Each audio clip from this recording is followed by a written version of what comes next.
saya Yunia Konstantin Sinaga dengan NIM 2316029 Fakultas Kedokteran Mula Warman, Program Studi Kedokteran Gigi tahun 2023. Pada kali ini saya akan menjelaskan tentang ragam dan laras ilmiah dari bahasa Indonesia. Sebagai alat komunikasi, bahasa memiliki ragam. Dilihat dari fungsi pemakaiannya, bahasa Indonesia memiliki berbagai macam ragam. Sebelum itu, mari kita ketahui dulu apa arti dari ragam bahasa.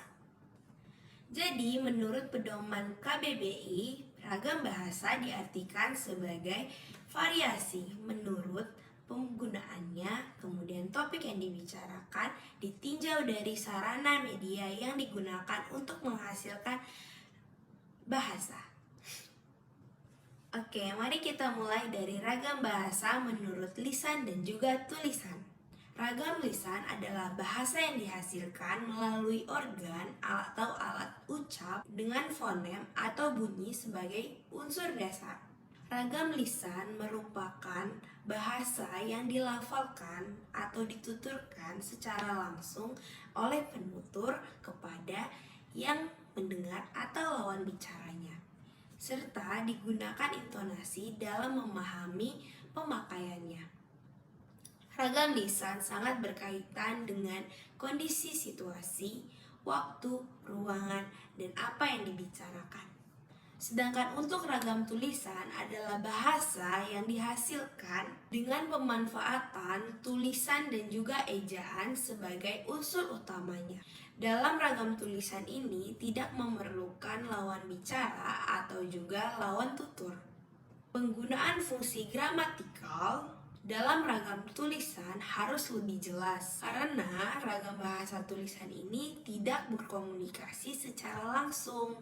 Kemudian kita lanjut ke ragam bahasa selanjutnya, yaitu ragam bahasa ilmiah dan juga non-ilmiah. Sesuai dengan namanya, yaitu ragam ilmiah, berdasarkan penggunaannya, ragam ilmiah ini digunakan dalam kegiatan yang bersifat ilmiah. Ragam ilmiah yang dimaksud adalah penggunaan bahasa yang baku, yang digunakan sesuai dengan kaidah kebahasaan. Selain bahasa baku, berkaitan juga dengan bahasa yang formal. Berkaitan juga dengan variasi bahasa formal yang dipakai dalam situasi yang resmi. Contohnya seperti saat rapat, upacara, surat menyurat dinas, laporan resmi, karya ilmiah, dan juga penyampaian secara umum.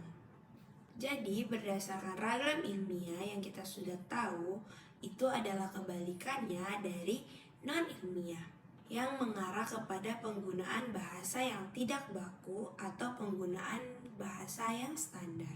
Penggunaan bahasa standar yang dimaksud di sini artinya adalah penggunaan bahasa yang kita gunakan dalam kehidupan sehari-hari. Oke, jadi kita sudah tahu apa itu arti dari ragam lisan, ragam tulisan, ragam ilmiah, dan juga ragam non-ilmiah. Sekarang kita akan lanjut ke laras bahasa.